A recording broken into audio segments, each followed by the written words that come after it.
नमस्कार दोस्तों, स्वागत है आपका आपके अपने YouTube चैनल मनप्स स्टोरीज पर। आज की कहानी है भाग्य और लक्ष्मी। बहुत ही अच्छी कहानी है। कहानी पसंद आए तो लाइक शेयर कीजिएगा और चैनल पर नए हैं तो सब्सक्राइब जरूर कर लें।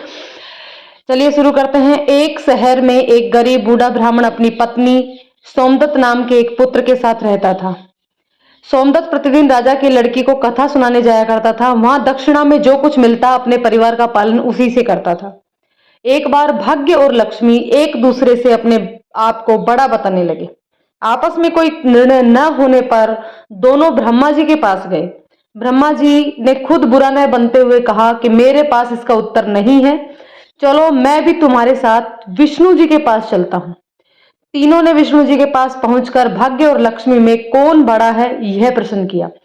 विष्णु जी ने भी ब्रह्मा जी की तरह बुरा न बनते हुए उत्तर न देकर उन्हें अपने साथ लेकर शिव जी के पास पहुंचकर उत्तरोत्तर प्रश्न पूछा। शिव जी ने भी कोई उत्तर न देकर कहा कि चलो पृथ्वी पर चलकर इस प्रश्न का उत्तर मालूम करते हैं। पांचों देवी देवताओं ने साधु का वेश धारण कर पृथ्वी पर उपरोक्त ब्राह्मण के घर पहुंचकर अलख जगाई और कहा कि हम रात्रि में आपके घर पर ही विश्राम करेंगे। इस पर ब्राह्मण पुत्र सोमदत्त ने अतिथि देवो भव ऐसा विचार कर कहा कि महाराज, मेरे घर में दक्षिणा में मिले दाल भात आदि से हम तीनों के भोजन की पूर्ति होती है, अतः मैं एक समय के भोजन की व्यवस्था अवश्य कर सकता हूं। साधुओं ने उसे एक बर्तन देकर कहा कि वह दाल भात इस बर्तन में बनाए तो हम सबका दोनों समय का भोजन बन जाएगा। इस प्रकार बर्तन में बने भोजन से दोनों समय के भोजन की पूर्ति हो गई। अगले दिन प्रातः में सोमदत्त जाने लगा तो एक साधु ने पूछा, तुम कहाँ जा रहे हो? उसने कहा, मैं राजा की लड़की को कथा सुनाने जा रहा हूं। साधु ने कहा कि तुम कथा सुनाने के बाद राजा की लड़की से यह पूछना कि तुम किस अभिलाषा की पूर्ति हेतु कथा सुनती हो। सोमदत्त ने कथा सुनाने के बाद उपरोक्त प्रश्न पूछा। राजा की लड़की ने कहा, मैं इस अभिलाषा से कथा सुनती हूं कि मुझे ऐसा वर मिले जिसकी चर्चा सभी की जबान पर हो, उसके माथे पर चांद और सूरज की रोशनी हो तथा वह भाग्य का ऐसा धनी हो कि उसके कदमों में लक्ष्मी थिरकती हुई हो तथा ऐसी बारात हो जैसे किसी ने अब तक न देखी हो। वापस आकर उसने साधुओं को लड़की के उत्तर से अवगत करा दिया। अगले दिन प्रातः काल में जब वह कथा सुनाने के लिए जाने लगा तो साधु ने कहा कि बच्चा, आज फिर से वही प्रश्न करना, वह फिर तुम्हें वही जवाब देगी तो तुम तुरंत यह कहकर जैसा तुम्हें पति चाहिए वैसा केवल मैं ही हूं, भाग कर वापस आ जाना। सोमदत्त ने कहा, हे साधु महाराज, कहाँ एक मैं गरीब ब्राह्मण जिसका घर उसकी दी हुई दक्षिणा पर ही पलता है और कहाँ वह एक राजा की पुत्री। राजा मुझे और मेरे परिवार को मृत्यु दंड देकर मौत के घाट उतार देगा, अतः मैं ऐसा नहीं करूंगा। साधुओं ने कहा, ठीक है, हम तुम्हें तुम्हारे परिवार सहित अभी अपने श्राप से भस्म किए देते हैं। सोमदत्त पहले से ही उनके चमत्कार से डरा हुआ था। उसने सोचा कि राजा तो बाद में मृत्यु दंड देगा, ये अभी अपने श्राप से भस्म कर देंगे। अतः साधुओं को आश्वासन देकर कथा सुनाने चला गया। कथा सुनाने के बाद सोमदत्त ने कहा कि कल वाले प्रश्न के अनुसार जैसा वर तुम्हें चाहिए वैसा वर मैं ही हूं। ऐसा कहकर वह वहां से भाग आया। राजा की पुत्री को बहुत आघात पहुंचा। उसने दासी के द्वारा अपने पिताजी को बुलाकर सब बात बताई। राजा ने आश्वासन दिया कि उस उद्दंड ब्राह्मण को इसकी सजा अवश्य मिलेगी।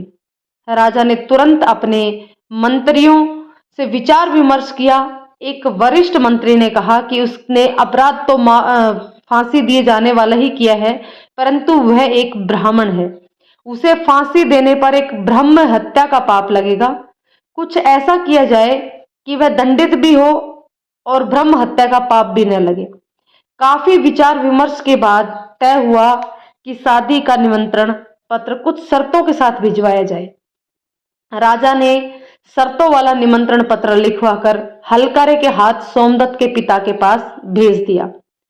उधर सोमदत्त ने घर पहुंचकर साधुओं को बताया कि आपके कहे अनुसार कहने पर राजकन्या बहुत क्रोधित हो गई थी।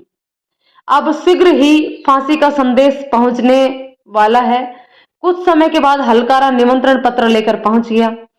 साधुओं ने हलकारे को सम्मान सहित बिठाकर सोमदत्त को निमंत्रण पत्र पढ़कर सुनाने के लिए कहा।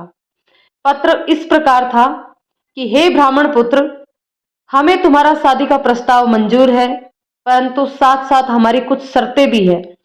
तुम्हारे द्वारा सभी शर्तें पूरी करने पर हम अपनी लड़की की शादी तुम्हारे साथ कर देंगे, परंतु शर्तें पूरी ना होने पर तुम्हें तुम्हारे परिवार सहित फांसी दे दी जाएगी। शर्तें इस प्रकार हैं। पहली, बारातियों के ठहरने वाले सभी बारात घर और बनाए गए सभी तंबू भरे हुए होने चाहिए, कोई भी तंबू खाली नहीं रहना चाहिए।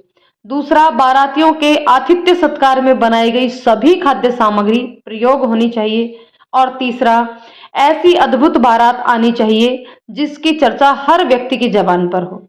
बारात आने पर यदि कोई भी शर्त अधूरी होगी तो बारात में आने वाले सभी बारातियों को भी फांसी दे दी जाएगी। पत्र पढ़कर सोमदत्त डर से कांपने लगा। साधुओं ने कहा कि तुम डरो नहीं, हलकारे को भोजन खिलाकर पत्र का उत्तर देकर विदा करो और पत्र में लिखो कि आप शादी के लिए तैयारी करें, हम फला दिन बारात लेकर आ रहे हैं। हलकारे को भोजन में दाल भात परोसा गया। हलकारे की थाली में वह 36 प्रकार का भोजन बन गया। विदाई में साधुओं ने उसे मुट्ठी भर धूनी की राख व पत्र देकर विदा किया। बाहर आकर हलकारे ने देखा कि वह राख नहीं बल्कि हीरे मोती हैं। वह बहुत ही खुश हुआ। राजा ने सकारात्मक उत्तर प्राप्त होने पर विचार किया कि वह गरीब ब्राह्मण किसके भरोसे ऐसा कर रहा है, क्या कोई दुश्मन राजा उसका साथ दे रहा है। यही सोचकर राजा ने शहर के तमाम बारात घर सजवा दिए और अनेकों अनेक तंबू भी लगवा दिए। राजा को विश्वास था कि अधिक आदमी न आने के कारण वह शर्त हार जाएगा। सोमदत्त अपनी बारात में चलने के लिए जिसे भी कहता वह उसे यह कहकर मना कर देता कि तुम्हारा तो अंतिम समय आ गया है, हम बारात में तुम्हारे साथ मरने के लिए क्यों जाएं। ऐसी बातें सुन सुनकर वह बहुत परेशान था। शादी वाले दिन सोमदत्त को परेशान देखकर साधुओं ने कहा, बच्चा, आज तुम्हारी शादी है और तुम परेशान हो, तैयार होकर हमारे साथ चलो, तुम किसी भी बात की चिंता मत करो, हम तुम्हारे साथ हैं। सोमदत्त ने भाग्य में जो लिखा है वही होगा, यही सोचकर तैयार होकर साधुओं के साथ चल दिया। भगवान शिव जी ने इस बारात में चलने के लिए सभी देवताओं को मनुष्य रूप में आमंत्रित किया हुआ था तथा भूत प्रेत व अपने सभी गणों को भी शादी में बुला लिया, जिसके कारण सभी बारात घर भर गए, सभी तंबू भर गए। इसके बाद भी कुछ बाराती बिना तंबू के रह गए। राजा के पास सूचना भिजवाई गई कि बारातियों के ठहरने का और प्रबंध कराया जाए। सूचना मिलने पर राजा ने विचार किया कि कहां से इतने बाराती आ गए, चलकर देखना चाहिए। राजा तुरंत वहां पहुंचे। राजा को आया देख शिवजी ने शुक्र और शनि को बच्चे के रूप में बनाकर भूख के कारण रुला दिया। राजा ने 2 बच्चों को रोते देखकर पूछा कि ये बच्चे क्यों रो रहे हैं। साधु बने शिवजी ने कहा कि इन्हें भूख लगी है। राजा ने उन दोनों बच्चों को खाना खिलाने के लिए भेज दिया। कुछ समय बाद राजा के कर्मचारियों ने आकर के बताया कि महाराज, वे दोनों बच्चे तो सारा का सारा भोजन खा गए और फिर भी भूख भूख चिल्ला रहे हैं। ऐसा सुनकर राजा बहुत परेशान हुए। उन्होंने अपना घमंड त्याग कर साधुओं के सामने नतमस्तक होकर कहा कि महाराज, अब मेरी लाज आपके हाथ में है।